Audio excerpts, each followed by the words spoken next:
சிவார்ப்பணம். வணக்கம் ஃப்ரெண்ட்ஸ். நாம் இன்றைக்கி என்ன பார்க்க போகிறோம்னா, நம்ம ஒவ்வொரு வியாழக்கிழமையும் நம்ம சித்தர்களோட வரலாறு பார்த்துட்ருக்குறோம். அப்படி 17 சித்தர்கள்னு சொல்கிற 18 சித்தர்களோட வரலாறு நம்ம பார்த்து முடிச்சிட்டோம்.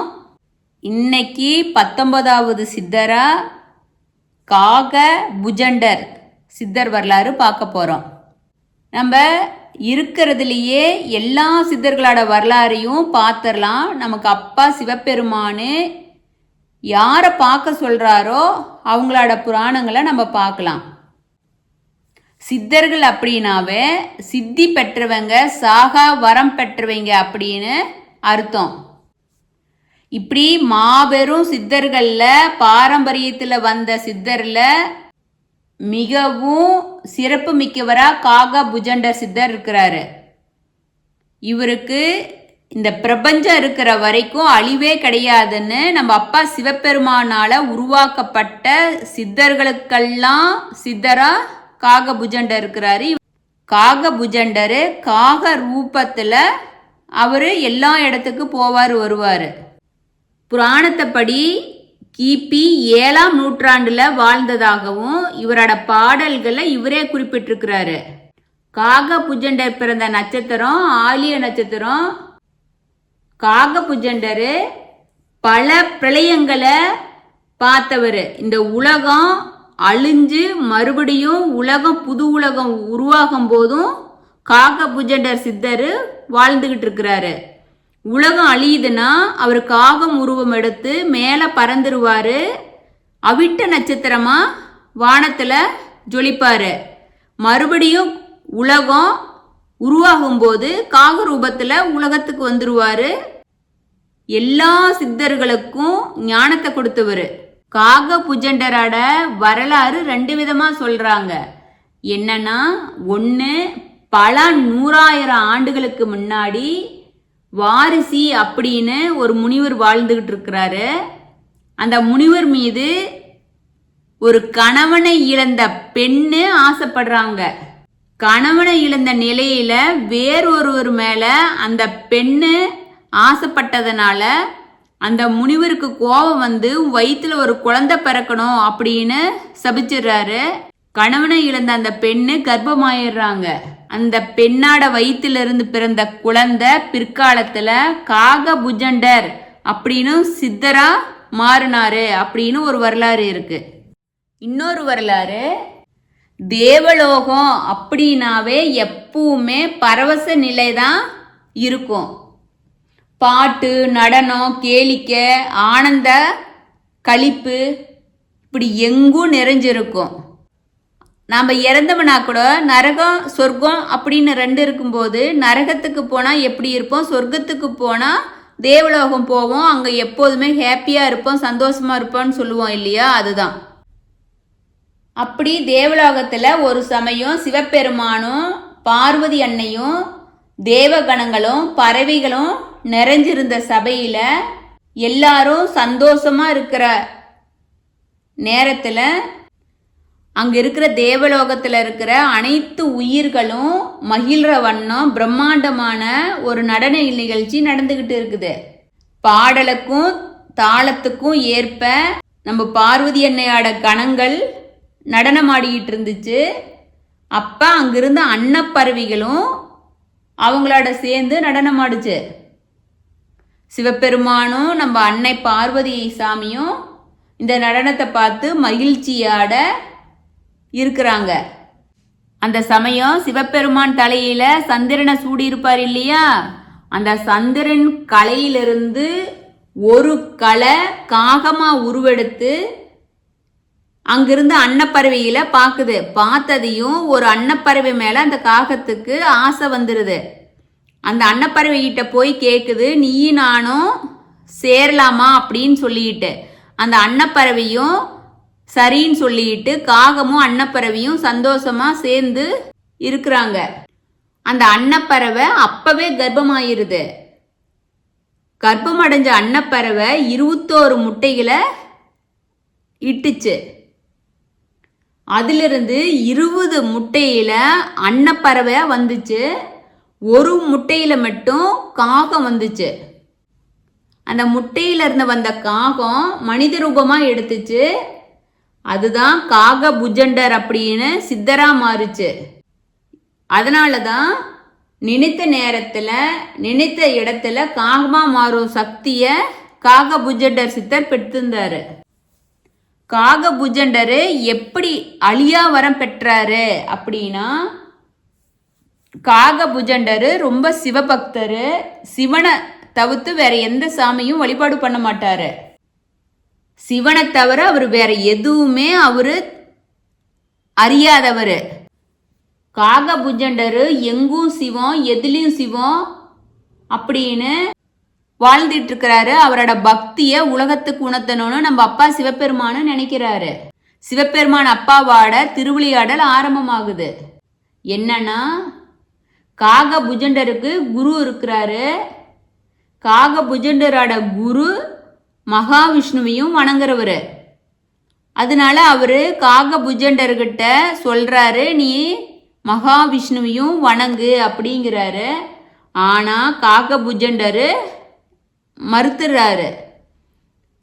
குரு மீண்டும் மீண்டும் வற்புறுத்துறாரு. அதனால காக புஜண்டருக்கு குரு மேல கோபம் வந்துருது.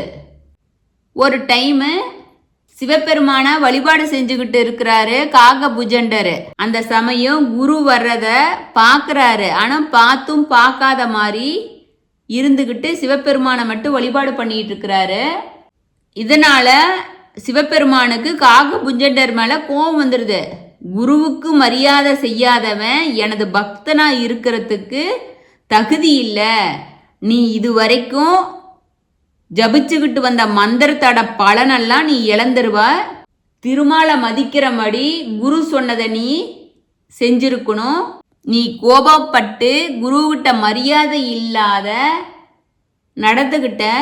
குருவுக்கு மரியாதை செய்யாத நீ இந்த பூமியில 10,000 பிறவி பிறந்து நரக வேதனையை அனுபவிப்பா அப்படின்னு ஒரு அசரீரிய ஒரு குரல் கேக்குது. இந்த குரலை கேட்டதையும் காக புஜண்டரு நடுங்கி போயிடுறாரு. குரு கிட்ட போய் மன்னிப்பு கேட்கிறாரு. குருவும் புஜண்டர் மேல இருக்கிற அன்புனால சிவபெருமான வேண்டாரு மன்னிச்சிட சொல்லி தன்னோட சீடனை. சிவபெருமானு குருவோட அன்பை நினைச்சு மகிழ்ந்து சிவபெருமானு அந்த 10,000 பிறவி பிறக்கிறதுங்கிறத 1000 பிறவி பிறக்கிற மாதிரி சாப மோஷனம் கொடுக்குறாரு. அப்படி 1000 பிறவி எடுத்தாலும் பிறவிக்கான துன்பங்கள் எதுவும் இல்லாத மாதிரி சிவபெருமான் அப்பா ஆசி வழங்கிடுறாரு. ஆனா சிவபெருமான் அப்பா ஏற்கனவே வாக்கு கொடுத்த மாதிரி உலகம் அழிஞ்சாலும் காக புஜண்டரு அழிய மாட்டான் அப்படின்னு வரம் கொடுத்துட்றாரு. இப்படி 999 பிறவி காக புஜண்டரு பிறவி எடுத்துடுறாரு. அந்த 1000வது பிறவியில ராம பக்தனா பிறக்கிறாரு. முன்னாடி பண்ணின பாவத்துக்கு பரிகாரமா ராமனை தரிசனம் பண்ணணும் அப்படின்னு சொல்லிட்டு காக வடிவெடுத்து ராமனை தேடி அலையிறாரு. உலகெல்லாம் அலைஞ்சு ராமனை பார்த்து தரிசனம் பண்ணிடுறாரு. ஒரு சமயம் வசிஷ்ட முனிவர் காக புஜண்டரை சந்திக்கிறாரு. அவர் சொல்றாரு, எல்லையற்ற ஆயிலும் நல்ல பரந்த அறிவும் முக்கால ஞானமும் கொண்ட சிரஞ்சீவியான உங்களோட அனுபவத்தையும் இந்த உலகம் எப்படி உருவாகி அழிஞ்சுது அப்படிங்கிறதையும் தெரிஞ்சுக்கணும் அப்படின்னு வசிஷ்ட முனிவர் காக புஜண்டர்கிட்ட கேட்குறாரு. காக புஜண்டரு கற்பக தருவாட உச்சியில இருந்தாரு. அப்படி கற்பக தருவாட உச்சியில இருந்துகிட்டு அவரு தன்னோட வாயால அவரோட பிறவிய சொல்றாரு வசிஷ்டருக்கு. என்னோட ஆயுளு வரலாறு எப்படிப்பட்டவங்களுக்கும் மயக்கம் தரும். சீர்காழி மயூரநாதன் தான் எனக்கு அருள் தந்து ஆயுள் தந்து வடிவம் தந்து காத்து வர்றாரு. நான் பல கோடி யுகங்களை பார்த்துருக்கேன் அப்படிங்கிறாரு. காக புஜண்டரு வசிஷ்ட முனிவர்கிட்ட சொல்றாரு, நான் கண்டதையும் பார்த்ததையும் சொல்றேன், நீ செவிமடுத்து கேளுங்கிறாரு.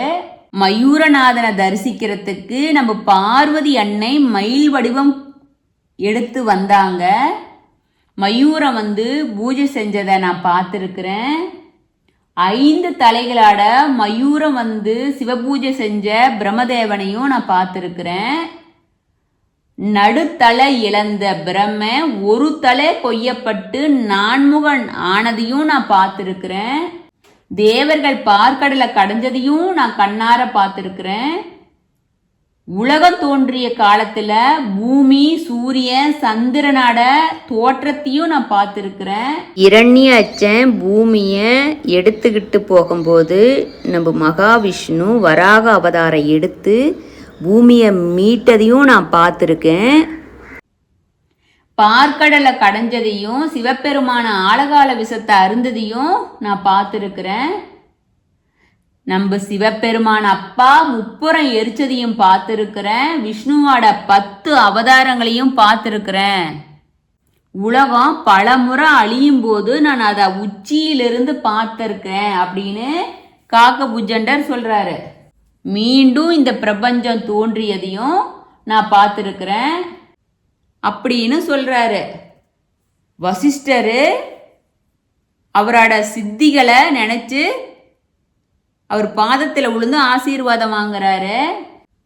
காகபுஜண்டரு அவர் போன உலகத்தில் எல்லாம் பலவிதமான அற்புதங்களை நிகழ்த்தி இருக்கிறாரு. சதுரகிரி மலைக்கு போன காகபுஜண்டரு போகரின் சீடர்களான கொஞ்சம் பேத்த தன்னோட சீடர்களா ஆக்கிக்கிட்டாரு. சூரசேன அப்படிங்கிற ஒரு சீடன் காட்டில் பழம் பறிச்சுக்கிட்டு இருக்கும்போது ஒரு விஷக்கனிய தெரியாத சாப்பிட்றான். சாப்பிட்டதையும் அது இறந்துடுறான் சூரசேனை. அந்த சூரசேனனை நாகதாளி அப்படிங்கிற மூலிகையை கொண்டு உயிர் பெற செஞ்சாரு காகபுஜண்டரு. இப்படி பல அற்புதங்களை செஞ்சிருக்கிறாரு. கர்ப்பத்தில் இருக்கிற குழந்தை ஆனா பெண்ணா அப்படிங்கிற கண்டறியும் விஷயத்தையும் இந்த உலகத்துல தட்பவெப்ப நிலைக்கு எப்படி மாறுது அப்படி பல அரிய நூல்களையும் அவரு எழுதியிருக்கிறாரு. காகபுஜண்டர் தான் சிவபெருமானோட அருளால அவிட்ட நட்சத்திரமா மாறினாரு அப்படின்னு சொல்றாங்க.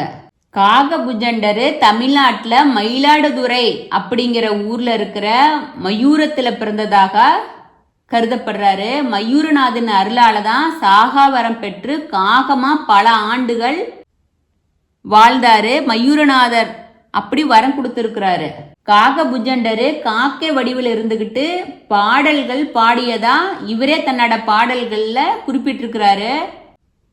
காகபுஜண்டரு சிவபெருமான் அப்பாவால உருவாக்கப்பட்டவர். பல ஆயிரம் சூரியன்களை ஒன்றடக்கிய அருளி கொண்டு காதில கவச குண்டலத்துல தரிச்சு கழுத்துல ருத்ராட்ச மாலை அணிஞ்சு தன் வலது பக்கத்துக்கு மேல் நோக்கியவாறு 4 கைகளும் கீழ் நோக்கியவாறு 4 கைகளும் அது மாதிரியே இடது பக்கத்திலையும் மேல் நோக்கியவாறு 4 கையும் கீழ் நோக்கியவாறு 4 கைகளுமா 16 திருக்கரங்களையும் சிரஞ்சீவி காப்பு அணிஞ்சு வெள்ளை தாமரை மலர் மீது அமர்ந்திருக்கிற நம்ம சரஸ்வதி சாமி மடியில நெற்றி கண்ணாட சிவபெருமானாட சக்தியால பிறக்கிறாரு. பிரம்மதேவனுக்கும் சரஸ்வதி சாமிக்கும் மகனா. காகபுஜண்டர் பிறந்தப்ப மும்மூர்த்திகளும் பொன்மலர்கள் பொழிஞ்சு ஆசீர்வாதம் பண்ணியிருக்காங்க. உலகத்துல ஆதி குருவே காகபுஜண்டர் தான் அப்படின்னு சிவபெருமான் அப்பா உருவாக்கி இருக்கிறாரு. காகபுஜண்டர் வசிஷ்டர்கிட்ட என்னன்னு சொல்ல, என் பிறப்புக்கு காரணமான என் தாய் தந்தையரான சரஸ்வதியும் பிரம்மதேவனையும் நான் வணங்கி அவங்களோட ஆசையை நான் பெற்றேன். என்னோட தோற்றத்தை பார்த்து ஆனந்தம் அடைஞ்சாங்க எங்க அப்பா அம்மா. இவர் தான் பிரம்மதேவனுக்கு உலகில படைப்பு ரகசியங்களையே நான் உபதேசம் செஞ்சேன்னு சொல்றாரு. அதுக்கப்புறம் பிரம்மதேவன் உலகத்தை படைக்க ஆரம்பிச்சாரு அப்படிங்கிறாரு. அவரோட கரத்துல இருந்த காமதேனுவை அவர் பார்த்ததையும் கற்பக விருகுச்சத்தை உருவாக்கி அதுல தான் காகபுஜண்டர் கற்பக விருட்சத்து மேலதான் இருப்பார் எப்பவுமே.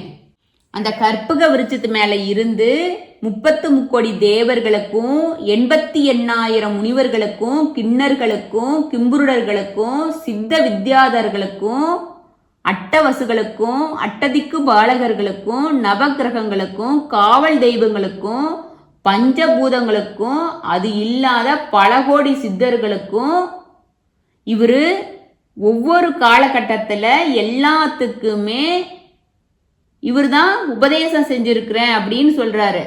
பல கோடி யுகங்களா பல கற்ப காலங்கள்ல இந்த உலகத்துல வழிகாட்டிக்கிட்டு சிரஞ்சீவியா வாழ்ந்துகிட்டு வராரு காகபுஜண்டர். அந்த யுகத்துக்கான தர்மங்கள், வேதங்கள், மந்திரங்கள், சாஸ்திரங்கள், ஞான தத்துவங்கள், 64 கலைகள், தேவ புராணங்கள், இப்படி எல்லா கல்விகளும் சரஸ்வதி சாமியால இந்த உலகத்துக்கு உணர்த்தப்பட்டதா அப்படின்னு சொல்றாரு. இவரு தான் சரஸ்வதி சாமிக்கு அந்த வேத கலையை சொல்ல வச்சேன் அப்படின்னு சொல்றாரு. அண்ட சராசரத்துல இருக்கிற கடந்த கால, நிகழ்கால, எதிர்கால இயக்கத்தையும் நான் அறிவேன் அப்படின்னு சொல்றாரு. இப்படி இவரு சதுர்யுக காலம் வாழ்ந்து வழிகாட்டிய பிறகு அடுத்து சதுர்யுக காலம் ஆரம்பிக்குது.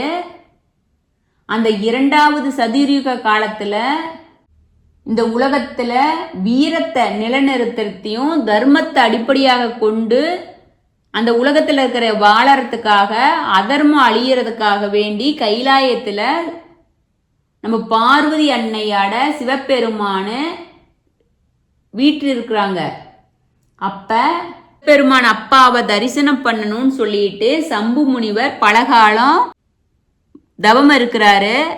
அவரோட தவத்தை மெச்சி நம்ம அப்பா சிவபெருமானு பார்வதி அன்னையாட ஆசி கொடுக்கிறாரு. ஆசி கொடுத்து, தவபுத்திரனே, உன்னோட தவத்துக்கு மெச்சின உன்னோட எண்ணம் ஈடேறும். இந்த உலகத்துல தர்மமானது சிரஞ்சீவியா நிலைச்சு ஓங்கி வாழ்வதற்கு சிரஞ்சீவியா ஒரு ஞான குழந்தைய உனக்கு கொடுக்குறேன். இந்த குழந்தைக்கு பகுலாதேவி அப்படின்னு பெயரிட்டு வளர்க்க சொல்லி நம்ம பார்வதி அன்னை அப்பாவும் ஆசீர்வாதம் பண்றாங்க. அது இல்லாத சிவபெருமான அப்ப என்ன சொல்றாங்க, இந்த குழந்தைக்கு பகுலாதேவின்னு பேரிட்டு வளர்த்துவாங்க. நான் முன்னரே சரஸ்வதி சாமிக்கு புத்திரனா சிரஞ்சீவியா வாழக்கூடிய காகபுஜண்டரை மகனா கொடுத்துருக்கிறேன். சிரஞ்சீவியான காகபுஜண்டருக்கும் பகுலாதேவிக்கும் திருமணம் நடக்கும் அப்படின்னு ஆசி வழங்குறாரு. அதனால எப்படி சிவபெருமான அப்பானால காகபுஜண்டர் உருவானாரோ அது போல நம்ம பார்வதி அன்னையோட நெற்றி கண்ணிலிருந்து கதிர்வீச்சினால சம்புகேசர் முனிவரோட மனைவி மடியில ஒரு குழந்தை உருவாகுது. எப்படி நம்ம காகபுஜண்டர் 16 கைகளோட பிறந்தாரோ அதே போல பகுலாதேவியும் காதுல கவச குண்டலத்தை தரிச்சுக்கிட்டு கழுத்துல நவரத்தின மாளிகளை அணிஞ்சுக்கிட்டு தன்னோட வலது பாகத்துல மேல் நோக்கியவாறு 4 கைகளும் கீழ் நோக்கியவாறு 4 கைகளும் அதே போல இடது பக்கத்துல மேல் நோக்கியவாறு 4 கைகளும் கீழ் நோக்கியவாறு 4 கைகளோட பகுலாதேவி பெண் குழந்தை பிறக்குது. மும்மூர்த்திகளும் பொன் மலர்களை பொழிந்து பகுலாதேவிய ஆசீர்வாதம் பண்றாங்க. ஏன்னா உலகத்துல ஆதி குருபத்னியா தர்மஸ்வரூபிணியா விளங்கக்கூடிய ஞான சக்தியாக பகுலாதேவிய மும்மூர்த்திகளும் ஆசீர்வாதம் பண்றாங்க. இப்படியே காலங்கள் ஓடுது. சரஸ்வதி சாமி தன்னோட மகனுக்கு திருமணம் செய்யணும்னு நினைக்கிறாங்க. அதுக்காக காகபுஜண்டர்கிட்டயே கேட்குறாங்களாமா, உனக்கு திருமணம் பண்ணணும்னு நினைக்கிறேன், என்ன பண்ணலாம் அப்படிங்கும்போது காகபுஜண்டர் தன்னோட அன்னைகிட்ட சொல்றாங்க, எனக்காக படைக்கப்பட்ட பகுலாதேவி சம்புக முனிவருக்கு மகளா கைலாயத்துல சம்புகிரி அப்படிங்கிற மலையில இருக்காங்க, அவங்க கிட்ட பொண்ணு கேளுங்கன்னு சொல்றாங்க. அதே போல பிரம்மதேவனும் சரஸ்வதி சாமியும் கைலாயத்துல இருக்கிற சம்புகிரி மலைக்கு போய் சம்புக முனிவர்கிட்ட பெண் கேட்குறாங்க. அப்ப தேவர்கள் புடைசூழ வந்த நம்ம சரஸ்வதி அன்னைய கமலாட்சி தேவியும் சம்புக முனிவரும் வணங்கி வரவேற்று உபசரிக்கிறாங்க. இவங்க வந்த காரணத்தை தெரிஞ்சதையும் சம்புக முனிவரும் கமலாட்சி தேவியும் திருமணத்துக்கு ஒத்துக்கிறாங்க.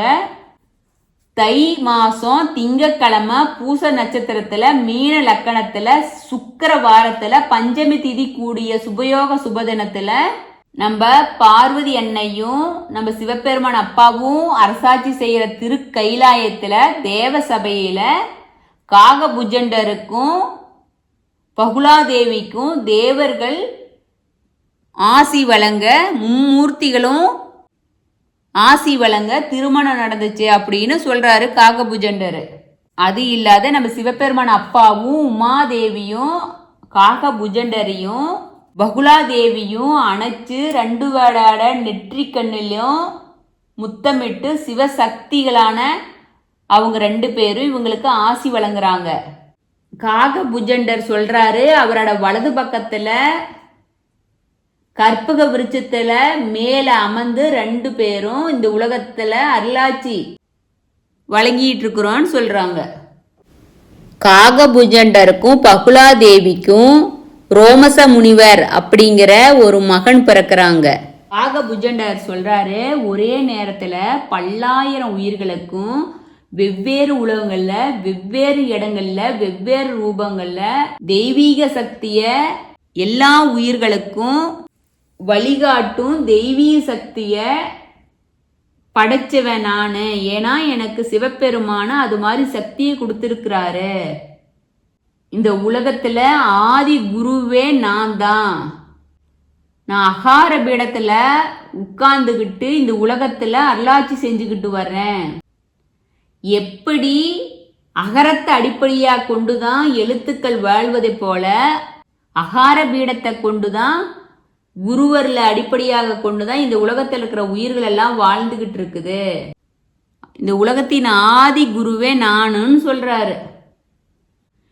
காகபுஜண்டரு இப்படி வசிஷ்ட முனிவர்கிட்ட சொல்றாரு.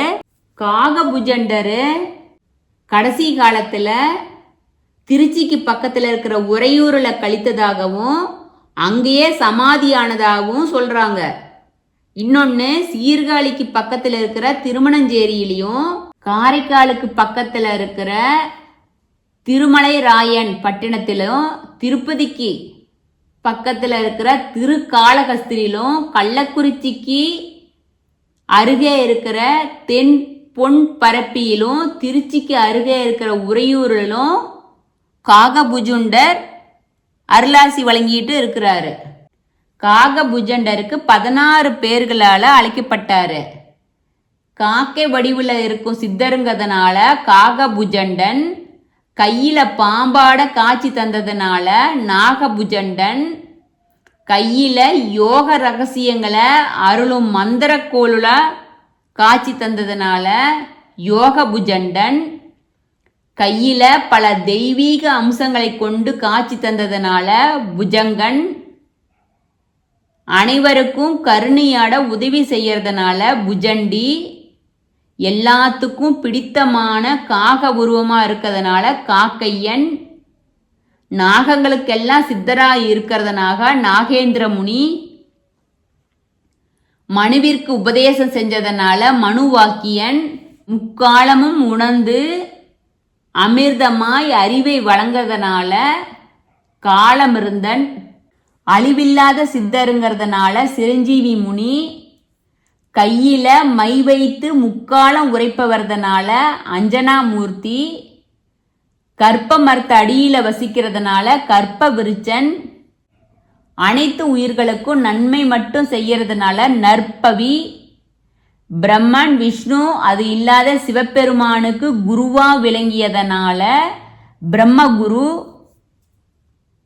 முதல் சித்தர் அப்படிங்கிறதுனால ஆதி சித்தர், முக்காலத்தையும் வென்றதுனால திரிகால ஜெயவர்.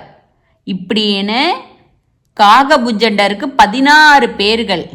காகபுஜண்டர் பிறக்கும் போதே 16 கைகளாட பிறந்தவர். அவரோட மனைவியும் 16 கைகளாட பிறந்தவங்க.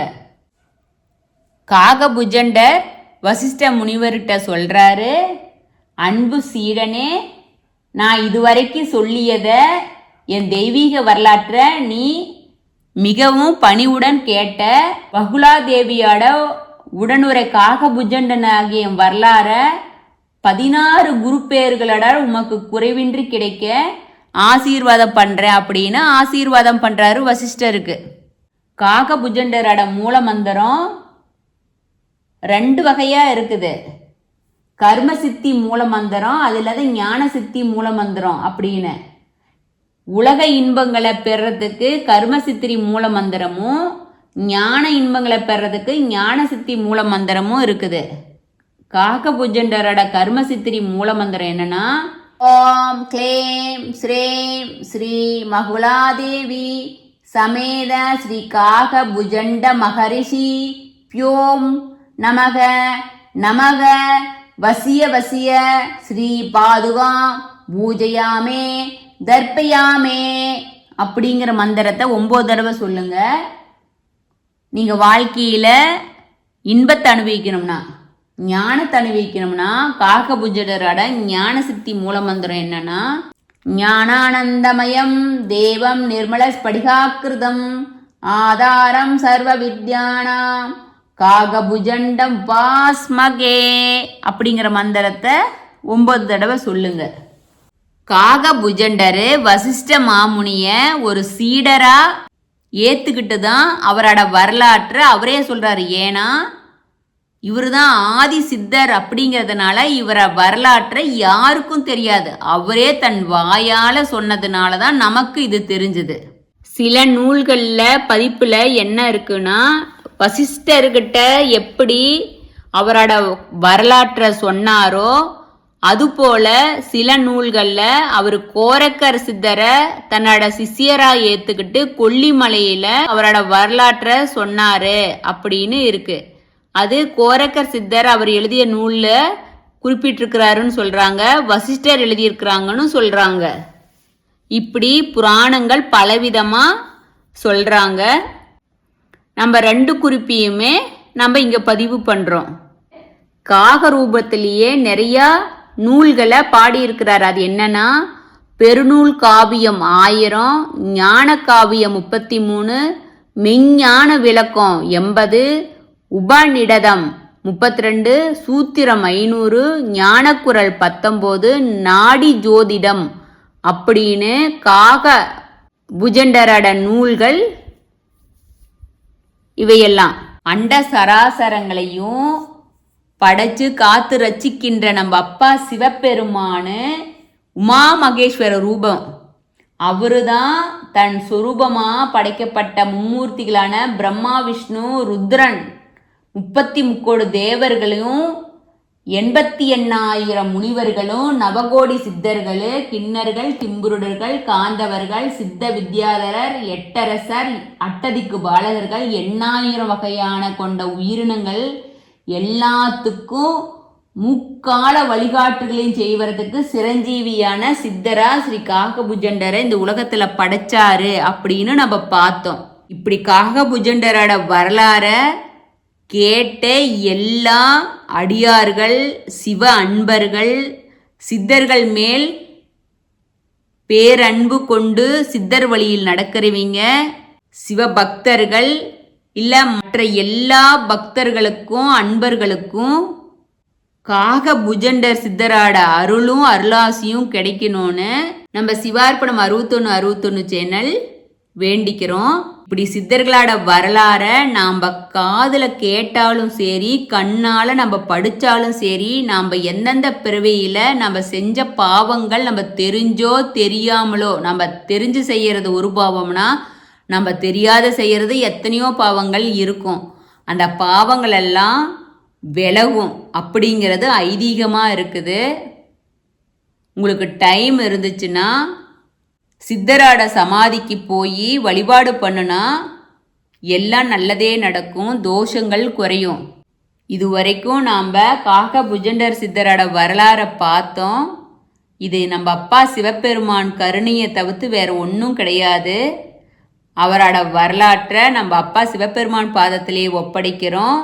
சிவார்ப்பணம். வணக்கம் ஃப்ரெண்ட்ஸ்.